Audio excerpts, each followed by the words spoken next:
Doit-on faire un crédit pour devenir indépendant? C'est le sujet du podcast de ce jour.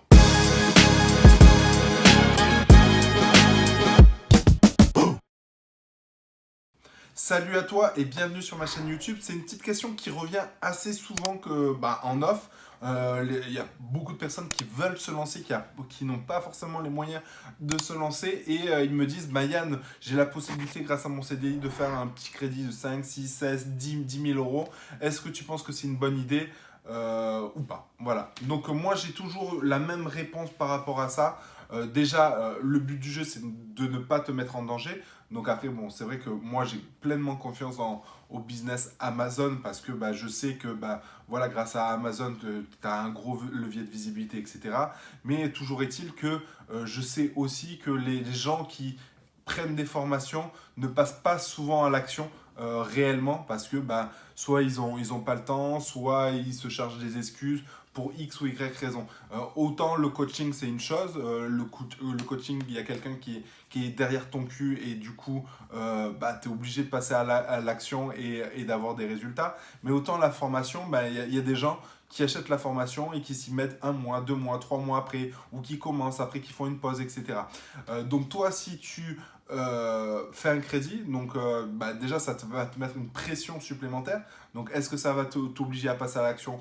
Peut-être, mais j'ai envie de te dire, ça peut être aussi une pression négative parce que d'un coup tu vas devoir rembourser le crédit et le but du jeu, ce n'est pas de se mettre en danger. Voilà, après il faut toujours bien gérer son budget, son budget de départ. Et du coup, moi, personnellement, je te dis honnêtement, je t'invite pas à faire de crédit pour te lancer dans le business Amazon. Il y a d'autres alternatives qui prennent du temps, mais qui te permettent de gagner des revenus. Aujourd'hui, je vois plusieurs alternatives qui coûtent pas grand-chose, qui peuvent te permettre de créer, d'avoir du budget pour ensuite te lancer sur Amazon. Je pense notamment à la rédaction web. Il y a de plus en plus de rédacteurs, de besoins de rédacteurs. Donc ça, c'est quelque chose d'important qu'il faut prendre en considération. Et d'ailleurs, Elodie Assien propose une formation sur la rédaction web. Donc je vous inviterai à regarder, à fouiller sur ma chaîne YouTube. Mais j'ai fait un podcast il n'y a pas longtemps avec comment ça s'appelle, un créateur, une personne qui a créé une plateforme de rédaction et de netlinking, et il me disait qu'il n'avait pas assez de rédacteurs aujourd'hui. Donc aujourd'hui, c'est une alternative intéressante où tu peux commencer à générer des revenus tranquillement, sans pression. Voilà, il te faut juste du temps. Et une fois que tu as ton petit pécule, tu es au minimum à aller 1000-1500 euros, 1500 euros, j'ai envie de te dire, là, tu peux commencer à te lancer sur Amazon. Voilà, donc j'espère que je te donne mon retour franc sur le sujet.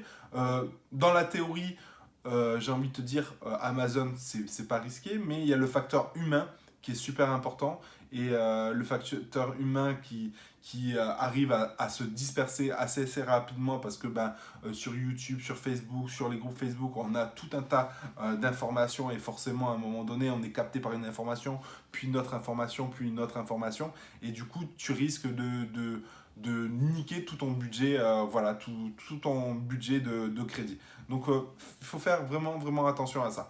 Voilà, j'espère t'avoir aidé, puisque je sais que j'avais reçu une dizaine de mails à ce sujet-là, donc vaut mieux en faire une vidéo, comme ça répond à ta question, et surtout, ça permet d'avoir la réponse à d'autres personnes. Voilà, si cette vidéo t'a plu, comme d'hab, un petit like, mets en commentaire une question si le cœur t'en dit, tout simplement, et sinon, je te dis à bientôt dans une prochaine vidéo. Ciao.